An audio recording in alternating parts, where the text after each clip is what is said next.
Hi everybody, it's Barry here and I'm back.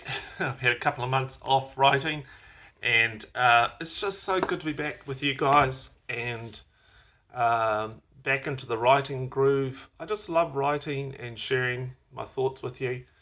It's kind of sorts things out in my own brain and hopefully helps your brain too. But today's topic is it's not a very it's when you're looking into your real dark stuff, into things you've done or things other people have done to you.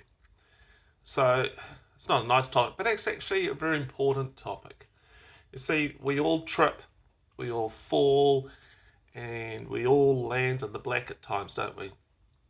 But I have found with grace, a friend can come along and offer like a pinpoint of light. I remember a time when I was pastoring and this guy came and he and I both knew what he had done. It was one of those moments where you're like, oh, but I still loved him. And I told him that I loved him too. And he found that hard to believe, but that he was worthy of anybody's love. But in all honesty, he was a sinner just like me. And we were both beggars trying to find his scrap of bread. And I love this quote from D.T. Niles. Christianity is one beggar telling another beggar where he found bread. And that's so true, isn't it? It's that relationship, that connection where you share the life and you say, hey, this is what I found to help, and can we go there together? But he sat there recalling all the things he'd done and all the pain that he'd caused others. And he needed to. And I prayed that he would feel both the embrace of compassion from myself and also the compassion from Christ around his heart. And we actually had some bread, some grape juice, and a little feast of forgiveness and reconciliation. And two sinners, both needing a spark of hope. He was appalled by what he had done. And I knew that forever this would be like part of the cross he would have to carry. My most read post on Turning the Page is Take My Life, God, I Want to Die. And it's the most read because people worldwide type in God, I Want to Die and into their Google search engine, and it brings them to Turning the Page, to that particular page. And there's a link in the on the website for this particular post. But it might be like a momentary instance of despair, like something just suddenly crashes and the world just goes blur. Or it could be like a very well laid, entrenched thinking pattern that they've got that they want to die. Regardless, they are all in pain, and it's like an unbearable feeling is flooding through their soul, and they just want it to stop. They express it by saying they want to die, but I think it's more likely they simply want the pain to end. And they are coming to an awareness of the cross they are carrying. I read this quote about what Jesus meant when he said that those who follow him need to take up their cross. The cross Jesus asks us to carry is yourself. It's all the pain inflicted on you in your past and all the pain you've inflicted on others. That was from Thomas Keating. Now that's a very, very heavy cross, isn't it? It's incomprehensibly heavy. It's you can't even get a grasp of how heavy that cross is. And if we did, it'd be like, oh my goodness. If I was to fully realize all the pain that's been inflicted on me by others, if I was somehow to be able to measure it and look at it, and if I was to be able to look at all the pain I've caused others, even like a taste of that would trigger a desire in me to die. It's the most appalling awareness. And we find that in David, where he said, I know my transgressions and my sin is ever before me. Psalm 51 verse 3. And then there's my friend Job. And he said, I had heard of you, this is talking about God, by hearing of the ear, but now my eyes see you. So he's fully comprehending just how small he is. And therefore I despise myself, and I repent in dust and ashes. Is Job 42, 5 and 6. And then there's, of course, the prodigal son. And he says, I will set out and go back to my father and say to him, Father, I have sinned against heaven and against you. Luke 15:8. And Isaiah, he said that, then I said, my doom is sealed, for I am a foul-mouthed sinner, a member of a sinful, foul-mouthed race. Isaiah 6:5. And then there's another one, a more modern day, non-biblical one. This is a guy called Brennan Manning. And he writes in his biography, All His Grace, this. He says, I've been a priest, then an ex-priest, husband, ex-husband, amazed crowds one night and then lied to my friends the next, drunk for years, sober for a season, then drunk again. I've been John the Beloved, Peter the Coward, Thomas the Doubter, all before the waitress bought the check. I've shattered every one of the 10 Commandments 6 times Tuesday. And if you believe the last sentence was for dramatic effect, it wasn't. You see, it's this darkness that seems to keep on getting darker and darker as you go deeper into the cave. It entombs you. It actually kind of buries you alive. It's the appalling awareness and weight of a cross just too heavy for anyone to bear. And we need to go there if we are ever to fully comprehend the delight of grace and forgiveness. And when you enter into that dark hold, I pray that you will find a vicarious or acting on or done for another, a vicarious one that carries the cross of the whole world's crimes against humanity, past, present, and future. And on that cross, he dies, but there is a resurrection Sunday. You know, I am appalled by the depth of how I stray, but I am delighted by the gift of a little light into my dark hole. You see, justice is getting what I deserve, right?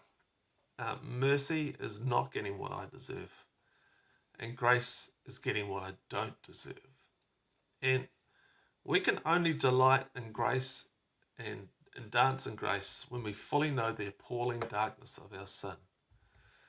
You know, the prodigal son's brother, if you know the story, you know, he came out and criticized his father for throwing a party for the prodigal son who came back.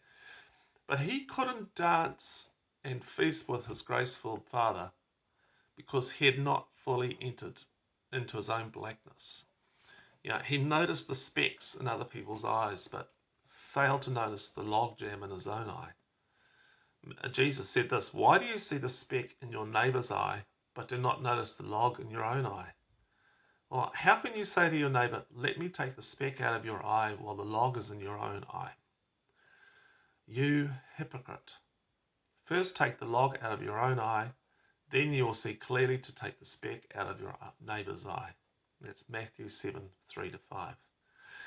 Seriously, if I am to connect with a broken man or woman appalled by their sin, then I must be appalled by my own. I need to own my own log in the eye. You know, it's level ground at the foot of the cross. Everyone must come broken to find some bread and wine. You see, we judge according to what we see, but God judges the heart. God knows that the truest state of the heart. We judge like the older brother, but God is so excited to have the prodigals home. Now, what is the greatest of all sins? This is the greatest of all sins. Da-da-da-da. No, it's all black, isn't it? Every momentary shift of gaze away from God is as black as coal. Simone Weil says that sin is not a distance. It's a turning of our gaze in the wrong direction. And I like to think just a slight shift, just a slight shift away from God. And we do it all the time. That's what sin is. Perhaps the greatest of all sins is pride. according to Christian teachers, the essential vice, the utmost evil, is pride, unchastity, anger, greed, drunkenness, and all that. This is a quote from C.S. Lewis.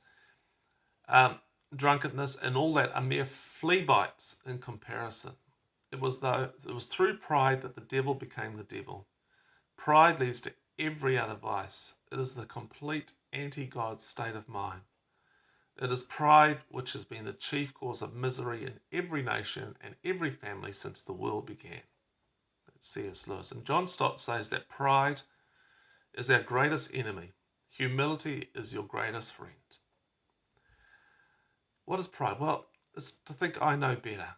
It's to sit in dust-speck judgment of others. To sit above and not beside. To speak when I could listen. To grumble when I could grieve. The people that concern me the most are those that have formed like a daily self-flagellation habit of darkness gazing. And all they do is focus on the cross of hurts done to them and the hurts they have done to others.